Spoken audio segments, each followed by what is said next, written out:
Quelle est la preuve? La preuve que Allah Ta'ala était vraiment avec son messager d'Allah et avec Abu Bakr Siddiq quand ils étaient dans la grotte.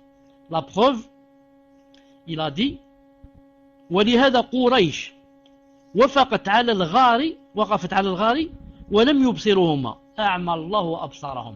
Subhanallah al-Azim. La preuve que Allah Ta'ala était avec le messager et Abu Bakr avec son secours et sa victoire, c'est que les Quraysh, les ennemis d'Allah, les kuffars, sont arrivés jusque devant la grotte, le trou. Et ils ont regardé à l'intérieur et ils n'ont pas pu voir le messager d'Allah et ils n'ont pas pu voir Abu Bakr Siddiq. Pourquoi? Allah Ta'ala a aveuglé leurs yeux. Allah Ta'ala a aveuglé leurs yeux. Ici on profite pour dire que ceux qui disent, d'ailleurs même Cheikh l'a dit ici, وَأَمَّا قول من قال فجاءت العنكبوت فنسجت على باب الغار والحمامة وقعت على باب الغار فلما جاء المشركون وإذا على الغار حمامة وعش عنكبوت فقالوا ليس فيه أحد فانصرفوا فهذا باطل.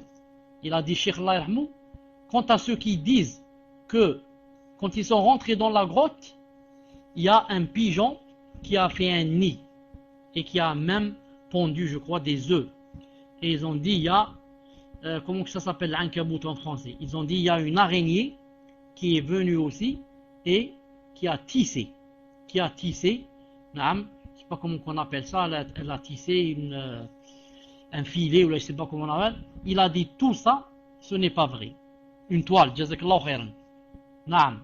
Ceux qui disent qu'il y a eu un pigeon et il y a eu une araignée, cela parle sans science, c'est-à-dire qu'ils se basent sur des hadiths qui sont faibles, comme l'a dit ici Cheikh bin Uthaymin et comme l'a dit avant lui Al-Allama Cheikh Mohammed Nasruddin Albani rahimahullah. Il a dit ça c'est faible. Ensuite, quel est le deuxième délit que c'est faible? Le premier délit c'est que le hadith est faible. Maintenant on a un deuxième délit, c'est quoi? Écoutez ce qu'il dit ici. الحماية الإلهية والآية البالغة أن يكون الغار مفتوحا صافيا ليس فيه مانع حسي ومع ذلك لا يرون من فيه. هذه هي الآية.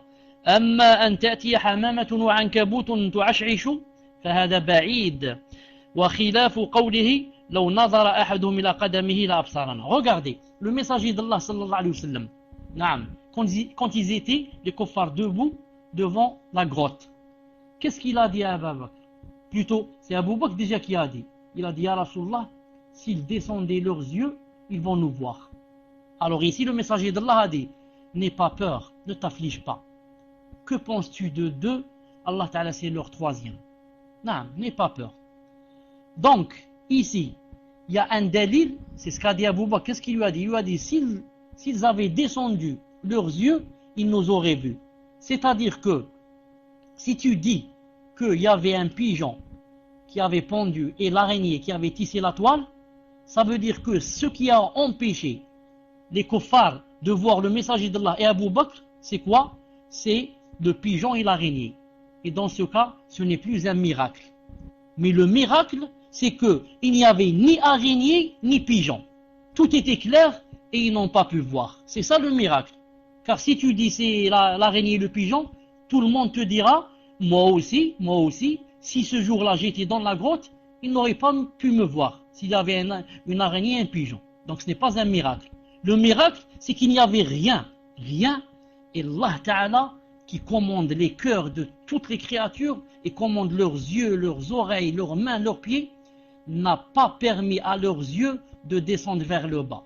Ils ne peuvent voir qu'en face comme ça ou bien vers le haut. Même s'ils veulent descendre, ils ne peuvent pas. Mieux que cela, Allah Ta'ala qui détient les cœurs, ne leur fait pas passer l'idée dans le cœur de voir vers le bas. C'est ça le miracle. C'est ça le miracle. Qu'il n'y ait ni araignée ni rien. Mais Allah Ta'ala te fait oublier qu'il y a quelque chose qui s'appelle regarder vers le bas. Car si tu regardes vers le bas, tu vas les voir en bas assis. Mais Allah Ta'ala ne te permet pas. C'est lui qui commande. C'est lui qui t'a créé, c'est lui qui te commande. Tu ne vois que où il veut. Il veut. Yani mashi'a, ici une volonté universelle, pas juridique. D'ailleurs, je ne sais pas si vous avez remarqué. Vous n'avez pas remarqué que des fois, quand tu marches dans la rue, quelqu'un que tu connais très bien, ou là ton père, ou là ta mère, ou là, passe comme ça devant toi et tu la remarques pas. Pourquoi? Allah Ta'ala n'a pas voulu que tu rencontres cette personne. Et subhanallah, il est passé comme ça devant toi, tu ne l'as même pas remarqué. Ton cœur, ton esprit n'était pas avec toi, tu étais distrait. Mieux que cela, mieux encore, une personne peut te tendre la main. Et tu lui tends la main, tu lui dis alaykoum salam, et subhanallah, le lendemain il te rencontre, il te dit hier tu étais pressé ou là, tu lui dis wallah na'am, mais tu m'as vu, tu lui dis subhanallah, je t'ai vu, on s'est tendu la main, tu lui dis wallah je me rappelle pas de t'avoir vu, subhanallah al-azim, alors que il t'avait tendu la main, tu lui as serré la main. Pourquoi? Des fois Allah subhanahu wa ta'ala t'enlève un peu, si je puis dire, le cœur ou là, ton esprit, tu deviens distrait, tu sais pas ce que tu as vu, ou là ce que tu as fait, ou là ce que tu as dit, ou là où tu étais parti, et comme ça. Donc c'est Allah Ta'ala qui commande. Ici, Allah Ta'ala a décidé que sans pigeons et sans araignées, ils ne pourront pas te voir. Pourquoi? Ya Muhammad, ya Abu Bakr, ils vont pas vous voir. Pourquoi? Parce que c'est ça le dars, c'est ça le cours d'aujourd'hui. Parce que je suis avec vous avec une omniprésence particulière. Naam. Je suis avec vous avec une omniprésence particulière, Ma'aya Khassa, qui induit mon secours, ma victoire, mon triomphe, naam, mon soutien. Allahu Akbar. Que Allah Ta'ala soit avec nous.